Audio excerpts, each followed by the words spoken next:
नमस्कार मैत्रिणींनो, मेकअप करून आता मी मार्केटमध्ये जाते। दिवाळी जवळ आली की बाजारातही गर्दीच होते। मग आता मी हेच या व्हिडिओमध्ये बोलणार होती, पण मी काय बोलली हे व्हिडिओमध्ये कळलंच नाही। असो, मग आता आम्ही इकडे मार्केटमध्ये आलोय आणि इकडे एवढं सुंदर वातावरण होतं काय सांगू। इकडे मी कानातले बघायला आली तर शंभू तोवर मला त्रास द्यायला लागला।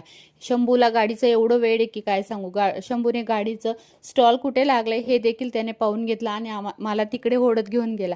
तिकडे ही लेदरची गाडी होती, एवढी सुंदर होती, पण त्याची प्राइस देखील तेवढी सुंदर होती। मी तिकडनं शंभूला गोड बोलून काढून घेतलं। त्यानंतर इकडे मराठीचं सगळं त्याने हाताने देखील बनवले होतं, एवढं सुंदर होतं बापरे बाप।